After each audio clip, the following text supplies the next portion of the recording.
ఓం శుక్లాంబరధరం విష్ణుం సస్వర్ణం చతుర్భుజం ప్రసన్నవదనం ధ్యాయేత్ సర్వవిఘ్నోపశాంతయే అని స్వామివారి నమస్కారం చేసుకుని మన మనుస్మృతిలో ఇంకా కొన్ని శ్లోకాలకు అర్థాలు చూసుకుంటూ వెళ్దాము. పోయిన వారం ఏం చూసామంటే వేదాభ్యాసము మన ధర్మము, ఇది ఆత్మధర్మము, ఇది మనకు పరమధర్మము. మిగిలినవన్నీ ఉపధర్మాలు, అవన్నీ పరధర్మాలు అని తెలుసుకున్నాము. మన ఆత్మధర్మాన్ని వదిలిపెట్టి ఎన్ని కర్మలు చేసినా సరే, ఎన్ని ధర్మాలు ధర్మంగా చేసినా సరే, ఎన్ని కర్తవ్యాలు నిర్వహించినా సరే, ఆత్మధర్మం ఒక్కటి వదిలిపెట్టామంటే అన్నీ జారిపోతాయి. ఆ ఆత్మధర్మాన్ని వదిలిపెట్టకుండానే మిగిలిన ధార్మికమైన కర్మలన్నీ చేస్తూ వెళ్ళాలి. దీనికి మాత్రం ఎక్సెప్షన్ లేదు అని అదే పనిగా చెప్తూ ఉంటారు. మనము ఆత్మధర్మం కోసం ఆత్మాభ్యాసం చేస్తూ ఉన్న సమయంలోనే ధర్మంగా కర్మలు నిర్వర్తించడం గురించి చెప్తూ ఉంటారు కాబట్టి, ధర్మంగా ఏ విధంగా వ్యవహారాలు ఆచరించాలి అని ఆచారాలుంటాయి మనకు. ఆచరించవలసిన ధర్మాలు, వాటి గురించి మళ్ళీ కొన్ని చెప్తే మనం చూసుకుంటూ వచ్చాము. ఇంకా తర్వాత కొద్ది కొత్త శ్లోకాలు చూసుకుందాం. అయితే ఈలోగా వాక్కుల గురించి మనం కొన్ని వారాలు చదువుకున్నాము. ఎందుకంటే వాక్కులు చాలా ముఖ్యము. ఆ విషయం మనకు తెలుసు కాబట్టి. దీన్ని అశ్రద్ధ చేసిన తర్వాత ఇంక అన్నీ జారిపోతాయి. మాట జారిందంటే మనసు జారిపోతుంది. మాట, మనసు జారిపోయాయంటే ఇంక మొత్తం సర్వము మన చేతుల్లో నుంచి జారిపోతుంది. కాబట్టి వాక్కుని ఎట్లా మనము శుద్ధి చేసుకోవాలి? సంస్కరించబడ్డ వాక్కు, సంస్కృతము, అది ఎంత అవసరము అని మనము తెలుసుకుంటూ వచ్చాం. అయితే ఇంకొక ప్రశ్న మిగిలిపోయింది అందులో. 2 ప్రశ్నలు అడిగారు నన్ను. ఒకే ప్రశ్న 2 వైపుల నుంచి. ఒకటేమి అంటే, మరైతే మనకు ఒకవేళ ఇతరులు చేస్తున్నది తప్పు అని తెలిస్తే చెప్పవలసొస్తుంది గదా! తెలిసిన వాళ్ళుగా. అడగకపోతే సలహా చెప్పరాదు అని చెప్పావే నువ్వు. చెప్పకుండా ఎట్లా ఉండాలి మరి? ఒక్కొక్కసారి పిల్లలో ఎవరైనా తెలిసిన వాళ్ళు, భార్యో, భర్తో, అమ్మో, నాన్నో ఏదైనా చేస్తున్న దాంట్లో అధర్మం కనిపించినట్టుగా ఉంటే మరి చూసుకోమని చెప్పాలి గదా! పిల్లలు చదువుకోకపోతే చదువుకోమని చెప్పాలి. అట్లా ఏమన్నా చేయవలసొస్తుంది గదా! అడక్కపోతే సలహా చెప్పొద్దన్నావు నువ్వు. మరేం చెయ్యాలి అని ఒక ప్రశ్న అడిగారు. ఇంకొక ప్రశ్న, రామాయణంలో రామచంద్రమూర్తి అడక్కపోయినా గూడా సీతమ్మ, "నువ్వు కత్తులు, బాణాలు, ధనుస్సులు పట్టుకొని తిరుగుతున్నావు. ఎందుకు చేస్తున్నావు? అట్లా చెయ్యొద్దు. నాకిష్టం లేదు. మనసు బాధగా ఉన్నది" అని సీతమ్మ చెప్పింది గదా! అడగకుండానే సలహా రాముడికి. అట్లా చెయ్యొచ్చా మరి? అని ఒక ప్రశ్న అడిగారు నన్ను. ఇప్పుడు రామాయణంలో ఆ విషయం జరుగుతూ ఉన్నది కాబట్టి, ఆ సర్గలు, ఆ ఘట్టం జరుగుతూ ఉన్నది గాబట్టి, ఈ ప్రశ్నకి జవాబు రామాయణంలోనే చూసుకుందాము. దాన్నక్కడే నేను విచారిస్తాను. అందుకని దీన్నిక్కడికి ఆపి, ఆ ప్రశ్న ఇక్కడి నుంచి మొదలై రామాయణం దాకా సాగుతున్నది. జవాబు రామాయణంలోనే చెప్తాను. ఇంకిప్పుడు కొన్ని కొత్త శ్లోకాలు చూసుకుందాము. ఆచారాలు తప్పనిసరిగా పాటించాలి. ఎందుకు అంటే, ధర్మమూలమిదం జగత్. ఆ ధర్మానికి మూలము సదాచారము. అందుకని తండ్ర లేకుండా దాన్ని పాటించవలసి ఉంటుంది. మన స్వేషు కర్మసు మన కర్మల్లో మనము నిబద్ధులమై ఉండి, సదాచారాన్ని పాటిస్తూ, ధర్మాన్ని వదిలిపెట్టకుండా ఉండాలి. ఇవన్నీ కలిపి చెయ్యాలి. ఏది ఒక్కటి గూడా అశ్రద్ధ చెయ్యడానికి వీల్లేదు. దురాచారः हि పురుషः లోకే భవతి నిందితः దుఃఖభాగీ చ సతతం వ్యాధితः అల్పాయుః ఏవ చ. ఏ పురుషుడైతే ఈ లోకంలో దురాచారాలు పాటిస్తూ ఉన్నాడో, దురాచారాలంటే ఏవి? చాలా ముఖ్యమైన విషయము. ఆచారాలు ఏవైతే మన శృతుల్లో చెప్పారో, వాటిని మన స్మృతులు, శాస్త్రాలు విధి విధానాలుగా చూపిస్తూ వచ్చాయో, పురాణాలు చెప్తూ వచ్చాయో, వాటిని ఆచరించడము ఆచారము. వేదాలేవి చెప్పాయో, ఈ శ్లోకాలు మనము మొదటి అధ్యాయంలోనే చాలా సుదీర్ఘంగా చూసుకోవాల్సొచ్చింది. చాలా చెప్పారు. ధర్మమూలమేమి అంటే వేదమే. వేదము, అఖిల వేదము ధర్మానికి మూలము. దాన్ని అనుసరించి స్మృతులుంటాయి. వేదాన్ని, స్మృతులను అనుసరించి ఆచారాలుండాలి.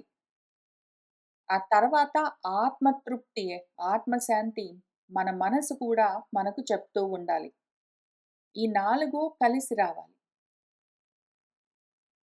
ఆచారం అనగానే మనకు నచ్చింది ఏదో ఒకటి తయారు చేసుకుని, అది 4, 5 సార్లు చేశాం కాబట్టి ఆచారం అయిపోయిందని దాన్ని పాటించడం కాదు. లోకాచారాల గురించి ఇక్కడ చెప్పట్లేదు. మనము ఒక సంఘంలో ఉన్నప్పుడు సాంఘిక నియమాలు కొన్ని ఉంటాయి. కట్టుబాట్లు కొన్ని ఉంటాయి. ఒక కమ్యూనిటీలో ఉన్నప్పుడు మనం ఒక విధంగా ఒక గ్రూప్‌లో ఉన్నప్పుడు ఆ గ్రూప్‌కి సంబంధించి కొన్ని రూల్స్ ఉంటాయి. ఎటికెట్ ఉంటుంది. దాన్ని పాటించవలసి ఉంటుంది. అయితే అవి అంతవరకే పరిమితమై ఉంటాయి. దేశ కాల పరిస్థితులను బట్టి అంత మాత్రమే అవి ఒకవేళ పరిమితమై ఉంటే, అటువంటివన్నీ లోకాచారాలు.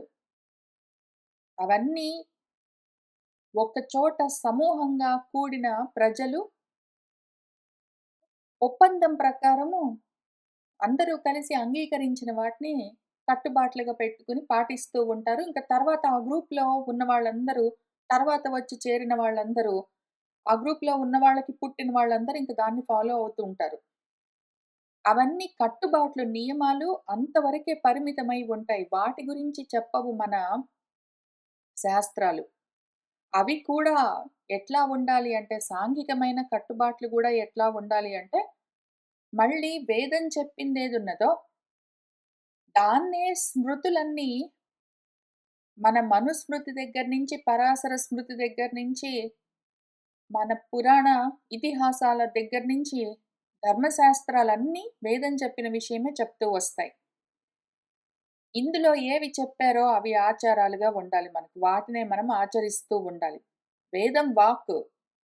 దాన్ని మనం ఆచరించడం ఆచారం అయి ఉండాలి. అవి కాక, దానికి సంబంధం లేక, మనము సొంతంగా తయారు చేసుకున్నవన్నీ దురాచారాలు. అవి ఒక్కొక్కసారి ఎట్లా ఉంటాయంటే, వేదానికి సంబంధం లేకుండా మనుషుల్ని వేరు చేస్తూ, ఉచ్చనీచాలు, వీళ్ళు పెద్దవాళ్ళు, వీళ్ళు తక్కువ వాళ్ళు, వాళ్ళు గొప్పవాళ్ళు, వీళ్ళు నీచమైన వాళ్ళు, వీళ్ళను తాకరాదు, వాళ్ళని తల మీద పెట్టుకోవాలి, వాళ్ళు తన్నినా పర్వాలేదు అని ఈ రకంగా విచిత్రమైన ఆచారాలేవైనా ఒక సమూహంలో, సంఘంలో బయలుదేరాయంటే, అటువంటివి వేదము ఎక్కడ అంగీకరించదు గాబట్టి, ఆడవాళ్ళను, మగవాళ్ళను, చిన్న పిల్లల్ని, పెద్దవాళ్ళని, ఆ ప్రాంతం వాళ్ళని, ఈ ప్రదేశం వాళ్ళని, ఆ భాష మాట్లాడే వాళ్ళని ఎవరినైనా సరే, ఏ వయసు వాళ్ళని లేదు, ఏ జాతి లేదు, కులము లేదు, మతము లేదు, ప్రాంతము లేదు. ఏదైనా సరే అందరికీ సమానంగా ఉండే ఏ ధర్మం ఉన్నదో అటువంటి ధర్మాన్ని మాత్రమే మన వేదం చెప్తుంది. అవే మన శాస్త్రాలన్నీ చెప్తూ వస్తాయి. వాటికి విరుద్ధంగా ఎక్కువ తక్కువలు చెప్తూ, ప్రజలను వేరు చేస్తూ, మనుషుల నుంచి దూరం చేస్తూ ఉన్నవి ఏవున్నాయో, అటువంటివి సంఘాల్లో, కమ్యూనిటీస్‌లో తయారవుతూ ఉంటాయి. టైంకి అవి పుడుతూ ఉంటాయి, పెరుగుతూ ఉంటాయి. వీడ్స్ లాగా ఏదో కలుపు మొక్కల్లాగా అవి గూడా బయలుదేరుతాయి. అవన్నీ కలిపి వాటన్నింటిని సాంఘికమైన దురాచారాలని పిలుస్తారు. లౌకిక ఆచారాలు వేదం చెప్పిన దానికి విరుద్ధంగా మనుషులకు దూరం చేస్తూ, కొంతమందిని హింసిస్తూ, కొంతమందిని సపోర్ట్ చేస్తూ, ఒక వర్గం వాళ్లకు చాలా అన్యాయం చేస్తూ, మిగిలిన వాళ్ళకి ఎక్కువగా అవకాశాలిస్తూ అటువంటివి ఏవేవి డిస్క్రిమినేట్ చేస్తూ ఉన్నాయో అటువంటివన్నీ దురాచారాలు. అటువంటి దురాచారాలని అంటే ఎక్కువ తక్కువలని ఎవ్వరు పాటించినా సరే, అటువంటి లౌకికమైన దురాచారాలు, సాంఘికమైన దురాచారాలు అటువంటివి పాటించేవాడెవడుంటాడో వాళ్ళందరూ నిందితులవుతారు. ముందు గాకపోతే వెనక, ముందో వెనకో తప్పకుండా నిందించబడతారు. ఎప్పటికి నిలబడి ఉండే ధర్మం వేదం జెప్పే ధర్మం. వేదం ఎప్పుడైనా అందరిని సమానంగా చూడు. అందరినీ నిన్ను నువ్వెట్లా చూసుకుంటావో అంత గౌరవంగా చూడు అని అవే చెప్తుంది పాపం. ఎవరిని హింసించొద్దు, అబద్ధం చెప్పొద్దు, క్రూర స్వభావంతోటి ఉండొద్దు. అందరి పట్ల దయతో ఉండు. సర్వభూతాల పట్ల, అన్ని ప్రాణుల పట్ల నువ్వు హితం కోరుకో. సర్వభూతాలంటే ఎవరు? ప్రాణులు. ప్రాణులంటే మనుషులు, నా వాళ్ళు, నేను గాదు. మనుషులు లేదు, చెట్లు లేదు, పశుపక్షులు లేవు. భూతాలంటే పంచభూతాల దగ్గర నుంచి భూమి, ఆకాశం, గాలి, మంచినీళ్ళ దగ్గర నుంచి ప్రతి దాన్ని నువ్వు జాగ్రత్తగా చూసుకో అని చెప్తుంది వేదము.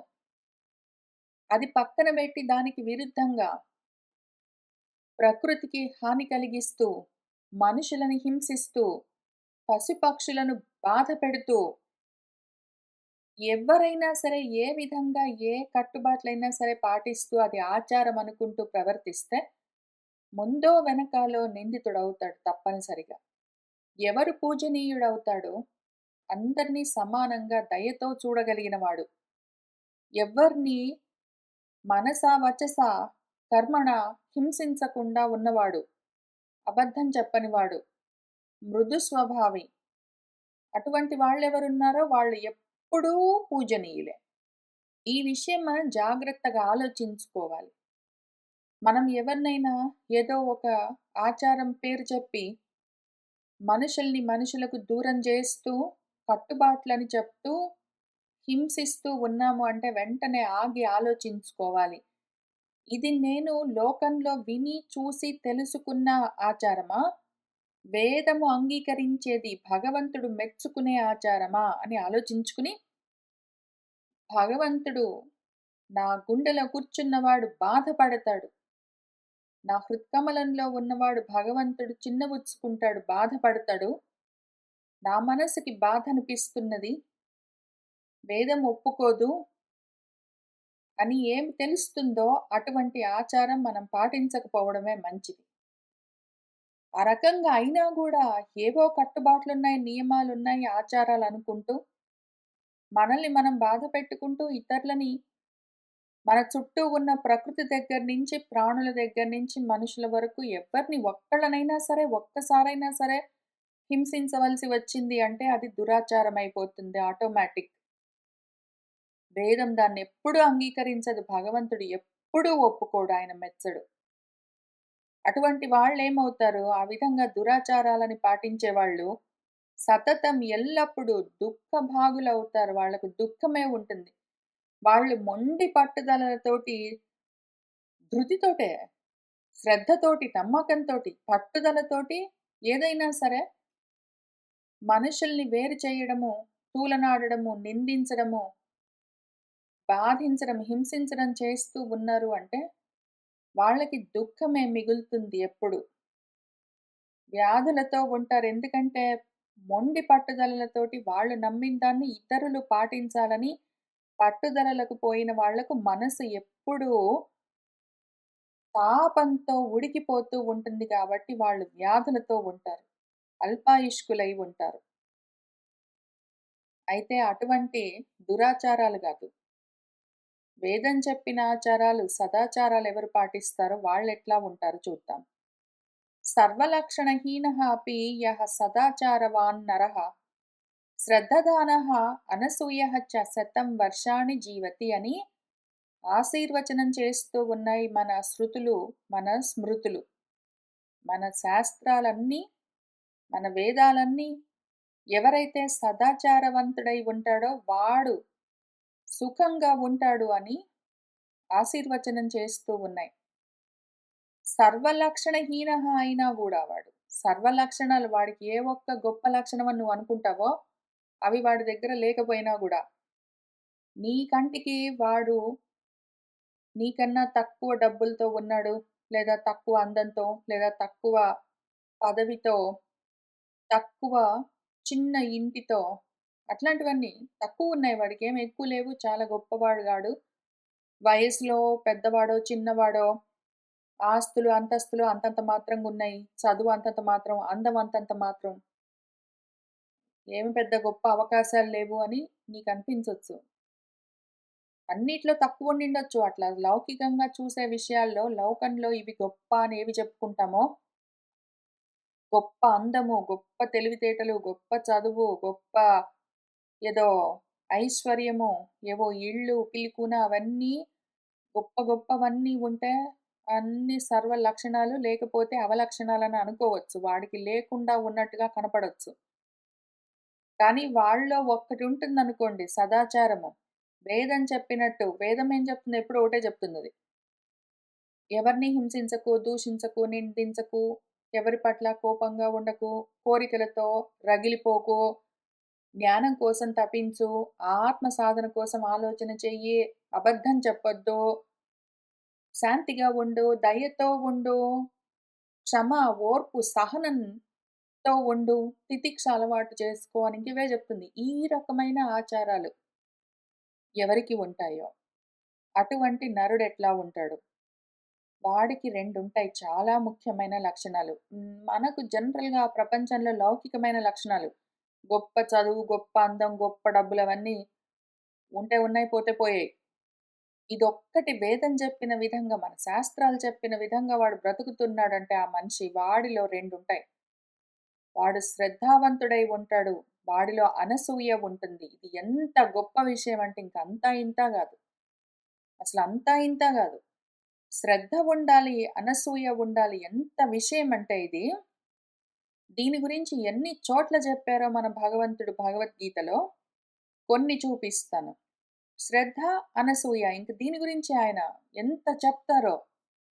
మూడో అధ్యాయంలో శ్రద్ధావంతః అనసూయంతః ఎవరుంటారో, ఏ మానవాః ఏ మనుషులైతే నిత్యము ఇదం మే మతం నేను చెప్తున్నది.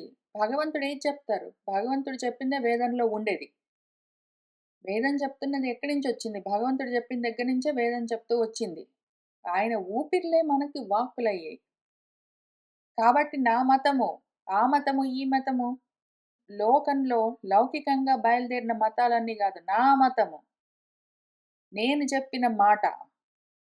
దాన్ని నిత్యము ఏ మనుషులైతే శ్రద్ధావంతులై, అనసూయతో ఉన్నవాళ్ళై అనుష్ఠానం చేస్తూ ఉంటారో, అందులోనే అనుతిష్ఠంతి అందులోనే స్థిరంగా ఉంటారో, నేను చెప్పిన మాట వింటూ ఉన్నారో, నేను చెప్పిన విధంగా నడుస్తూ ఉన్నారో, అటువంటి వాళ్లకు కర్మలన్నీ జారిపోతాయి. దాంతో వాళ్లకు జన్మలుండవింకా. పునరావృత్తి, మోక్షం కలుగుతుందని చెప్తూ వచ్చారు. ఈ శ్రద్ధ, అనసూయ అంత అవసరం. శ్రద్ధ అంటే నమ్మకము, పూనిక. శ్రద్ధ అంటే ఫోకస్. ఆ డిసిప్లిన్ ఉండాలి. అనసూయ అంటే మంచి చెప్తుంటే అందులో కొంచెం చెడు కూడా వెతుకుతూ రంధ్రాన్వేషణ చెయ్యడము, దాని పేరు అసూయ. మంచి చెప్తుంటే మంచిని పట్టుకోగలిగితే, చెప్పిన దాన్ని చెప్పినట్టు యథాతథంగా అర్థం చేసుకోగలిగితే దాని పేరు అనసూయ. ఒకటి చెప్తుంటే ఇంకో రకంగా అర్థం చేసుకోవడము, చెప్తున్న విషయంలో నుంచి రంధ్రాలు అన్వేషించి అందులో నుంచి జారిపోదాం, పక్క నుంచి వెళ్ళిపోదాం అనుకుంటూ లూప్ హోల్స్ అన్నీ వెతకడము, అదంతా చేయడము అసూయ. నేను చెప్తున్న దాన్ని చెప్తున్నట్టు అర్థం చేసుకోవడం అనసూయ. నేను చెప్తున్న దాన్ని నమ్మి ఆచరించడం శ్రద్ధ. ఈ శ్రద్ధ, అనసూయ ఉన్నవాడు బాగుపడతాడు. అవి లేకపోతే వాడేమైపోతాడు, ఆ రకంగా శ్రద్ధ లేనివాడు, అసూయతో ఉన్నవాడు, అభ్యసూయంతః వాడు మే మతంలో నాను తిష్టంతి ఎవడైతే నేను చెప్పిన మాట వినలేదో, నేను చెప్పిన మాటను పట్టుకోడు వాడు. వాడిష్టం వచ్చినట్టు ఆలోచించుకొని చేసుకుంటాడు. వాళ్ళు వీళ్ళు చెప్పారని వింటాడు వాడు. నేను చెప్పిన మాట వినడు. అటువంటి వాడు అసూయతో ఉన్నట్టు లెక్క. నేను చెప్తున్న మాటలో కూడా దోషాలు వెతుకుతాడు వాడు. అంటే భగవంతుడు చెప్తున్నాడు గానీ నిజంగా అట్లా జరుగుతుందండి. నిజంగా ఉంటాయా? అనుకుంటూ వాడు వాడికి తోచింది పక్కన వాళ్ళు వీళ్ళు వాడికి ఏదైనా చెప్తే వాడికి నచ్చితే దాన్ని చేస్తూ పోతాడు వాడు. అటువంటి వాడు సర్వజ్ఞాన విమూఢాన్ తాన్ విద్ధి. అటువంటి వాళ్ళు సర్వజ్ఞానం నుంచి మూర్ఖులైపోతారు. జ్ఞానంలో నుంచి పూర్తిగా జారిపోతారు. నష్టమైపోయిన వాళ్ళు, నశించిపోయిన వాళ్ళు. అచేతస్కులు, చైతన్యం లేదు, జడ పదార్థాలు, మూర్ఖులు, మొండివాళ్ళు, వాళ్ళు నశించిపోయిన వాళ్ళు, నష్టమైపోయిన వాళ్ళని తెలుసుకో అని జెప్పారాయన. అంత తీవ్రంగా జెప్పారు. ఇంకొక చోట ఏం జెప్పారు, 4 అధ్యాయంలో శ్రద్ధావాన్ లభతే జ్ఞానం. ఒకవేళ శ్రద్ధ ఉన్నదా, నేను చెప్పిన దాని మీద నమ్మకం ఉండి నువ్వు ఫోకస్ చేసి నేనే చెప్తాను అప్పుడు చెప్పిన ఒకటే విషయము. కోరికలు, కోపాలు తగ్గించుకో. లోభితనాలు వద్దు. ఎవరిని హింసించకో. దయతో ఉండు. నీ గురించి నువ్వు ఆలోచించుకో. క్షమతో ఉండు. ఇంకివే గదా! నేను చెప్తున్న మాట మీద శ్రద్ధ ఎవరికుంటుందో అటువంటి వాడు తప్పకుండా జ్ఞానాన్ని పొందుతాడు. జ్ఞానం కలిగితే ఆత్మజ్ఞానం వాడికి పరమశాంతి అచ్చిరేణ అతి తొందరలోనే వెంటనే కలుగుతుంది. లేదో నెక్స్ట్ ఆప్షన్ వాడికి అజ్ఞానమే మిగులుతుంది. అజ్ఞానం వల్ల అశ్రద్ధ. నేను చెప్పే మాట మీద శ్రద్ధ ఉండదు. ఎందుకు నేను చెప్పే మాటను వాడు వినడు? ఎందుకు నేను చెప్పే మాట పైన వాడికి శ్రద్ధ ఉండదు అంటే అజ్ఞానం. వాడి అజ్ఞానం అట్లా ఉంటుంది. ఏకంగా భగవంతుడే దిగొచ్చి చెప్పినా గూడా వాడికి వినబుద్ధి గాదు. వాడి బుద్ధి అట్లా పనిచేస్తుంది. వాడి శ్రద్ధ ఎట్లా ఉంటుందంటే వాడి బుద్ధిని బట్టి ఉంటుంది. మనుషులెట్లా ఉంటారంటే వాడి శ్రద్ధ ఎట్లాంటిదో వాడి బుద్ధి అట్లాడిదని జెప్పారాయన. కాబట్టి అజ్ఞానం ఉన్నది అంటే అశ్రద్ధ ఉంటుంది. దాంతోటి అనుమానాలు అంటే భగవంతుడు చెప్పాడు గాని నిజమేనేటండి అని అనుమానాలతోటి వాడు నశించిపోతాడు. అందుకని వాళ్ళు నష్టమైపోయిన వాళ్ళు అని తెలుసుకో అని చెప్పారు 3వ అధ్యాయంలో. వాడికి ఈ లోకం లేదు, పరలోకం లేదు, సుఖము లేదు, శాంతి లేదు అట్టా ఉంటాడు వాడు అని. మళ్ళీ 9వ అధ్యాయంలో ఇంతే విషయము అసలు ఎంత ముఖ్యమైన విషయమో అనసూయ ఎవరెవరికైతే అనసూయ ఉంటుందో అటువంటి వాళ్ళకే నేను చెప్తాను. అసలు నేను చెప్పే మాట వినడం అంటున్నాను గదా! నేనసలు ఎవరికి చెప్తానో తెలుసా? అనసూయ ఉన్న వాళ్ళకే చెప్తాను. అసలు నేను చెప్పడం కూడా వాళ్ళకే చెప్తాను. అసూయ ఉన్నవాళ్ళు నన్నేమైనా అడిగితే వాళ్ళకి జ్ఞానం జెప్పను. వాళ్ళకి కర్మ జెప్తాను. "ఒరేయ్! నువ్వు పోయి కర్మలు జేసుకో" అని జెప్తాను. ఎవరికి జ్ఞానబోధ చేస్తాను? అనసూయ ఉన్న వాళ్ళకే నేను జ్ఞానాన్ని ఉపదేశం చేస్తాను. అని చెప్తూ మళ్ళీ చివరికి 18వ అధ్యాయంలో మళ్ళీ అంతే ముగిస్తూ ఇంక చివ్వరన ఇంకది ఫైనల్. ఇంక ఎండింగ్. ఇంక సంజయుడు మన ధృతరాష్ట్రుడికి చెప్తాడు. అంతకన్నా ముందు అర్జునుడు నాకు మొత్తం అర్థమైందన్నాడు. ఎంత అర్థమైందో ఆయనకే తెలియాలి. వాళ్ళ గురువు గారికి, కృష్ణ వారికి తెలియాలి. కానీ ఇంకా ఆయన మొత్తం ఇంత ప్రవచనము 700 శ్లోకాల ప్రవచనాన్ని పూర్తి చేస్తూ చివరగా చెప్పింది మళ్ళీ ఇదే విషయం. శ్రద్ధావాన్ అనసూయః చ యః నరః ఇది శృణుయాత్ వింటాడో. నేను చెప్పిన ఈ మొత్తం ప్రవచనాన్ని ఏ మనిషైతే శ్రద్ధావంతుడై, అనసూయతో ఉన్నవాడై శ్రద్ధావంతుడంటే నేను చెప్తున్న దాని మీద ఫోకస్ ఉండాలి. నేనొకటి చెప్తుంటే వాడికి 36 రకాలుగా ఆలోచనలు రాకూడదు. అసూయ ఉండరాదు. నేను చెప్తున్న దాంట్లో కూడా మళ్ళీ లోపాలన్నీ వెతుకుతూ కూర్చోకూడదు వాడు. చెప్తున్న దాన్ని చెప్తున్నట్టు పట్టుకోగలిగితే ఎవడైనా మనిషి అట్లా శ్రవణం చేయగలిగితే వాడు వెంటనే ముక్తుడవుతాడు. ఇంక అనుమానమే లేదు అని చెప్పారు. పైగా ఇంకొక చోట ఇంకేదో ఒక అధ్యాయంలో ఆయన వాడి శ్రద్ధే వాడు అని ఇంకొక చోట గూడా చెప్తారు. చాలా చోట్ల చెప్పారు ఈ శ్రద్ధ గురించి ఆయన. అనసూయ గురించి. కాబట్టి వీటి కోసం మనం ఎంతైనా తాపత్రయపడాలి. శ్రద్ధ ఉండాలి. మన వేదం చెప్తున్న విషయం మీద మనకు నమ్మకం ఉండాలి. భగవంతుడు చెప్తున్న మాట మీద నమ్మకం ఉండాలి. దాని మీద ఫోకస్ ఉండాలి. ఏకాగ్ర చిత్తం ఉండాలి. బుద్ధి దాని మీద పెట్టి ఉండాలి. చెప్తారు గాని ఇదంతా నిజమేనా? అని మళ్ళీ అనుమానాలు ఉండగూడదు. చేస్తే మాత్రం వస్తుందా? ఇవన్నీ గూడా మరి పెద్దవాళ్ళందరూ ఎందుకు జెప్పారు? అనుకుంటూ మళ్ళీ బయలుదేరరాదు. ఆ రకంగా ఉన్నామంటే శతవర్షాణి జీవతి. నువ్విక్కడ బతికినంత కాలం ఈ శరీరంతో ప్రశాంతంగా ఉంటావు. తర్వాత భగవంతుడు ఇక్కడే జెప్పారు. అవన్నీ ఉన్నాయంటే శ్రద్ధ, భక్తి ఉన్నాయంటే వెంటనే కర్మల్లో నుంచి కాబట్టి జన్మల్లో నుంచి బయటపడిపోతావు. నీకు ముక్తి అనుమానం లేదని జెప్పారు. అందుకని సదాచారం అంత అవసరము. దురాచారము మనము జాగ్రత్తగా ఆలోచించుకుని లోకంలోని ఆచారాలేవైనా సరే భగవంతుడు చెప్పేదానికి విరుద్ధంగా ఉన్నాయి. మనుషుల్ని చులకన చేస్తూ, వేరు చేస్తూ, హింసిస్తూ, నిన్ను నువ్వు హింసించుకుంటూ చేసేవి ఏవేవి ఉన్నాయో అవన్నీ దురాచారాలు. వాటిని వదిలిపెట్టి భగవంతుడు మెచ్చుకునే విధంగా నువ్వు ఒకవేళ ఉన్నావంటే, నీకు శ్రద్ధ, అనసూయ కలుగుతాయి. దాంతో వెంటనే జ్ఞానము, మోక్షము ఇంక అనుమానం లేదు. ఆ రకంగా ఉండడానికి మనము ప్రయత్నం చేయవలసి ఉంటుంది. తర్వాత కర్మలు చేయాలి గదా! ఉన్నంత కాలం ఎంతో కొంత కర్మలుంటాయి మరి. చేస్తున్న కర్మలు ఆచారం అంటే ఏంటి? చరించడం. కర్మలు చేయడమే గదా! ధర్మంగా కర్మలు చేయడం. అవి ఎట్లా చేయాలి? ఎంతవరకు చూసాం మనము? వేదాలు, శృతులు, సదాచారాలయ్యాయి గదా! ఇంకొకటున్నది నాలుగోది. ధర్మానికి 4 చతుర్విధమైన లక్షణాలుంటాయి. 3 చూసాం. వేదము, భగవంతుడి వాక్కు. దాన్ని అనుసరించే స్మృతి. వాటిని ఆచరించడం సదాచారం. ఈ 3 ఉన్నాయి గదా! ఇప్పుడు ఈ మూడిటిని పెట్టుకుని మనం కర్మ ఎట్లా ఆచరించాలి? యద్యత్ పరవశం కర్మ తత్తత్ యత్నేన వర్జయేత్.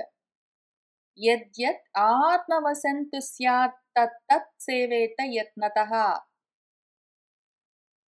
ఏదేదైతే పరవశమై ఉన్న కర్మ ఉన్నదో, ఇతరుల అధీనంలో ఉన్న కర్మ ఉన్నదో, పరాధీనమై ఉండడము. నువ్వు ఒక పని చేస్తున్నావనుకో, అది నీ చేతిలో లేదు. నీకు చెయ్యాలన్న ఇంట్రెస్ట్ లేదు. ఎవరో నిన్ను నిర్బంధించి నీ చేత ఒక పని చేయిస్తున్నారనుకో. నీకు పలాంది చదువుకోవడం ఇంట్రెస్ట్ లేదు. నువ్వు డాక్టర్‌గా మెడిసిన్ చదవడం నీకు ఇంట్రెస్ట్ లేదనుకో, మీ అమ్మకో, నాన్నకో, తాతకో, నీ స్నేహితుడికో, ఇంకెవరికో పక్కన వాడికో, ఎవరికో ఒకళ్ళకి ఇంట్రెస్ట్ ఉంటే, నువ్వు పరవశుడివై నీ వశంలో నువ్వు లేక, నీ మనసుకి ఇష్టం లేదు.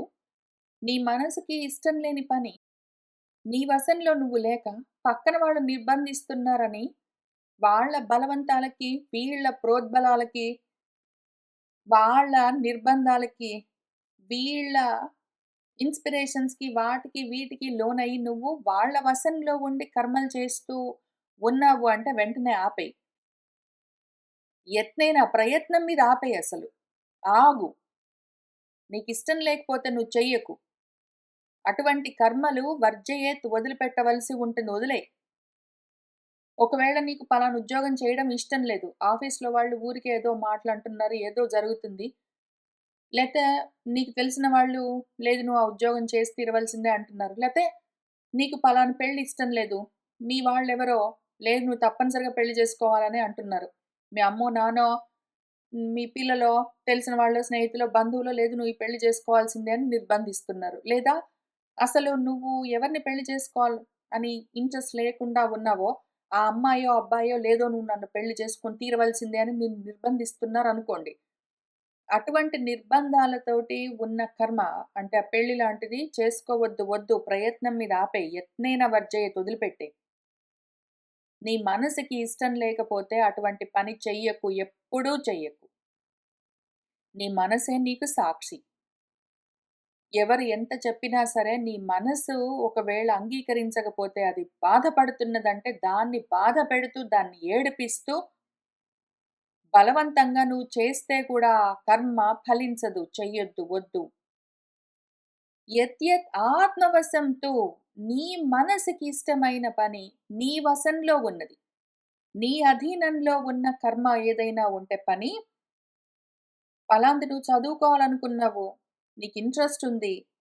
నువ్వు చేయగలవు. నీ అధీనంలో ఉన్న పని చెయ్యి. పలానా వాడిని పెళ్లి చేసుకోవాలనుకున్నావు. నీ అధీనంలో ఉన్న పని నీకిష్టం ఉన్నది చెయ్యి. పలానా ఉద్యోగం చేయాలనుకున్నావు చెయ్యి. పలానా దగ్గరికి వెళ్ళాలనుకున్నావు. పోనీ పెళ్ళిళ్ళు, ఉద్యోగాలు, చదువులు అవన్నీ పక్కన పెట్టండి. ఏదో వెకేషన్‌కి వెళ్ళాలనుకున్నారు. ఎప్పుడు చూసినా మీ గ్రూప్‌లో అంటే అమ్మో, నాన్నో, ఇద్దరు పిల్లలు, నలుగురున్నారనుకోండి. అందులో ఏదో అమ్మ చెప్పిన చోటికే అందరూ వెళ్ళాలి. పిల్లలకి ఇంకెక్కడికైనా వెళ్ళాలని ఇంట్రెస్ట్ ఉంటే అసలు ఆప్షనే ఉండదు. లేతే పెద్దవాళ్ళు ఒకటి నిర్ణయిస్తారు. అక్కడికే వెళ్ళాలంటారు. లేతే పిల్లలు ప్రతిసారి పలానా చోటుకే వెళ్ళాలి అంటారు. పెద్దవాళ్ళు ఒప్పుకోరు. పెద్దవాళ్ళకి ఇష్టం ఉన్నా లేకపోయినా పిల్లలు ఒక్కొక్కసారి పలానా చోటికే వెళ్ళాలి అని పట్టుబడితే, ప్రతిసారి వాళ్ళే చెప్పినట్టు పెద్దలు వినవలసి వస్తే, ఇటువంటివి గూడా ఎన్నో జరుగుతూ ఉంటాయి. అట్లాంటప్పుడు ఆలోచించుకో. ఒక ఇంట్లో ఉన్నప్పుడు ఒకసారి ఒకళ్ళు చెప్పినట్టు, ఒకసారి ఒకళ్ళు చెప్పినట్టు అట్లా వెకేషన్ ప్లానింగ్స్ చేసుకోండి. ప్రతిసారి అమ్మ ఎక్కడికి వెళ్ళాలంటుందో అందరూ అక్కడికే కట్టకట్టుకొని ఎళ్ళిపోవాలి. లేదా ప్రతిసారి పిల్లలు పలానా చోటుకెళ్ళాలంటే అక్కడికే ఎళ్ళిపోవాలి. లేదా ప్రతిసారి భర్త నేను డబ్బులు సంపాదిస్తున్నాను. నేనెట్లా చెప్తే అట్లా వినాలి అని అట్లా ఏమైనా అంటే, అట్లాంటప్పుడు ఆగి ఆలోచించుకోండి. మాట్లాడుకొని చూడండి మీ అదృష్టం బాగుంటే, ఒక్కొక్కసారి వెకేషన్‌కి ఒక్కొక్కళ్ళ ఇంట్రెస్ట్ చూసుకొని అందరికీ సంతోషం కలిగేటట్టు ఏదైనా ప్లానింగ్ చేద్దామని. ఎప్పుడూ పరవశులై ఇతరుల మీద ఆధారపడి, ఇతరుల అధీనంలో ఉండి కర్మలు చేయవలసి వచ్చింది అంటే అది చాలా దుఃఖభరితమైన జీవితము. ఆ రకంగా బ్రతకడము తప్పు. చెయ్యరాదు. ప్రయత్నం మీద వదిలిపెట్టేయాలి. ఆత్మవశంలో ఉన్న కర్మలను, నీ అధీనంలో ఉన్న కర్మలను యత్నతః ప్రయత్నం మీద వాటిని సేవిస్తూ ఉండాలి. నీ వశంలో లేకపోతే చెయ్యకు. నీ వశంలో ఉన్న కర్మలు చెయ్యి. నీ మనసుకి నచ్చిన పనులు చెయ్యి. సర్వం పరవశం దుఃఖం, సర్వం ఆత్మవశం సుఖం. ఏతత్ విద్యాత్ సమాసేన లక్షణం సుఖ దుఃఖయోః. ఇంకింతే సమాసంగా, క్లుప్తంగా, సింపుల్‌గా, చాలా సింపుల్‌గా సుఖము, దుఃఖము అంటే ఏమి అని ఎవడైనా అడిగితే, దాని లక్షణం ఇంకింతే. సుఖం అంటే ఏమి? సర్వం ఆత్మవశం. నీ మనసుకి అధీనమై ఉన్న పని నువ్వేది చేసినా నీకు సుఖం కలిగిస్తుంది. నీ మనసు శాంతిస్తుంది. నీకు సుఖం అనిపిస్తుంది. నీ వశంలో లేకుండా ఎవరి అధీనంలోనో ఉండి నువ్వు నిర్బంధాలతో ఏది చేసినా సరే, నీ మనసు దుఃఖిస్తుంది. సుఖానికి, దుఃఖానికి ఇంక సమాసంగా ఇంక సింపుల్‌గా, క్లుప్తంగా, బ్రీఫ్‌గా, ఎక్స్‌ట్రీమ్‌లీ సింపుల్‌గా దాని డెఫినిషన్ చెప్పాలంటే ఇంతే అని విద్యార్థి తెలుసుకో. యత్ కర్మ కుర్వతః అస్య స్యాత్ పరితోషః అంతరాత్మనః తత్ ప్రయత్నేన కుర్వీత విపరీతం తు వర్జయేత్. యత్ కర్మ ఏ పనైతే చేస్తూ ఉన్నాడో ఒకడు, దానివల్ల అస్య అంతరాత్మనః వాడి అంతరాత్మ, వాడి మనస్సు పరితోషః స్యాత్ చాలా సంతోషించేదైతే, అటువంటప్పుడు అటువంటి పనిని దాన్ని ప్రయత్నేన కుర్వీత ప్రయత్నం పూర్వకంగా అటువంటి పనులు చెయ్యి.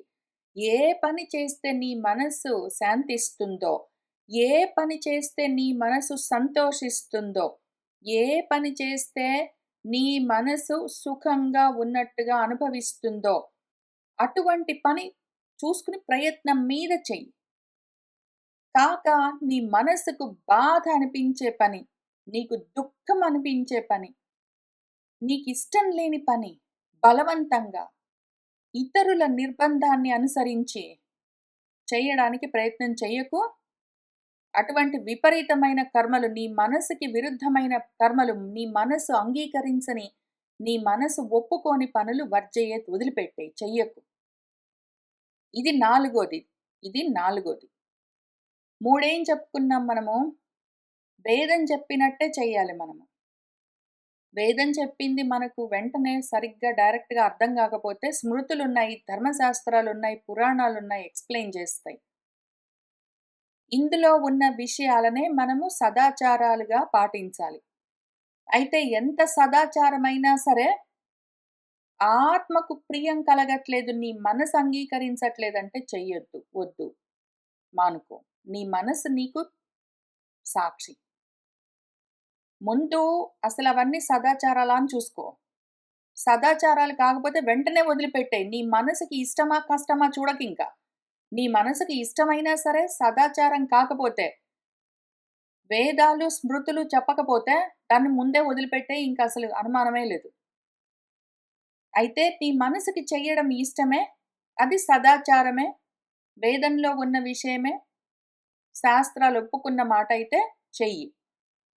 అయితే వేదాలు చెప్పేయి, శాస్త్రాలు చెప్పేయి, అది సదాచారమే, అంతవరకు మాత్రం బానే ఉంది గానీ, నీకు చేయబుద్ధి కాకపోతే బలవంతంగా చెయ్యకు. వేదం ఎంతసేపు ఆత్మ సాధన కోసం ప్రయత్నం చెయ్యి, కర్మలు మానుకో, కోరికలు తగ్గించుకో, సుఖాల వెంటబడి పోకు అని అది చాలా చెప్తుంది. నువ్వు ఇంకా జ్ఞానపరంగా అక్కడికి రాలేదనుకో, నీకు కర్మలు చేయడం అంటే ఇంట్రెస్ట్ ఉంది, వెకేషన్స్‌కి వాటికి వెళ్ళాలంటే ఇంట్రెస్ట్ ఉంది, కోరికలున్నాయి, ఏదో వాళ్ళ మీద వీళ్ళ మీద ముద్దొస్తుంది, ఏవో అవి ఇవి కావాలని మురిపెంగా అనిపిస్తుంది. అట్లాంటివి ప్రియమేమైనా ఉంటే అవి చెయ్యి. అయితే నీకు ప్రియం కలుగుతుంది కదా అని పక్కన వాళ్ళని హింసించడము, ఇతరులని దూషించడము, వాళ్ళని వీళ్ళని దూరంగా ఉంచడము, మిగిలిన వాళ్ళని చిన్నబుచ్చి మాట్లాడడము, కట్టడి జేయడము, నిర్బంధించడము, అట్లాంటివన్నీ నీకు ప్రియమైనా సరే సదాచారం గాదు, మానేయి.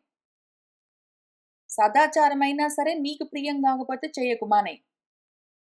సదాచారమే గాని నీకు ప్రియం గాకపోతే మానేయి. నీకు ప్రియమే గాని సదాచారం గాకపోతే మానేయి. అది సదాచారం కావాలి, ప్రియం కావాలి. 2 అయితేనే. వేదము ఒప్పుకున్నది, భగవంతుడు చెప్పిన మాట, ప్లస్ నీ మనసు ఒప్పుకున్నది, నీకిష్టమైన విషయము. ఆ 2 కూడి వస్తేనే ఆ పని చెయ్యి. అప్పుడే సుఖము. అవి కూడి రాకపోతే దుఃఖము. ఇంకింతే విషయము. కాబట్టి కర్మలు చేసేటప్పుడు నీకిష్టము, అది సదాచారము అయితే చెయ్యి. నీకిష్టము, అది దురాచారము చెయ్యకు. అది సదాచారము, నీకిష్టం లేదు చెయ్యకు. ఇంకిది విషయం అని చాలా స్పష్టంగా చెప్పారు. ఎవరికి వాళ్ళు ప్రతి కర్మ, ఏ పని చేస్తున్నా సరే మనసు బాధపడుతుంది అంటే చెయ్యొద్దు. మనసుకి ఇష్టమే గాని, భగవంతుడికి ఇష్టముండదంటే చెయ్యొద్దు.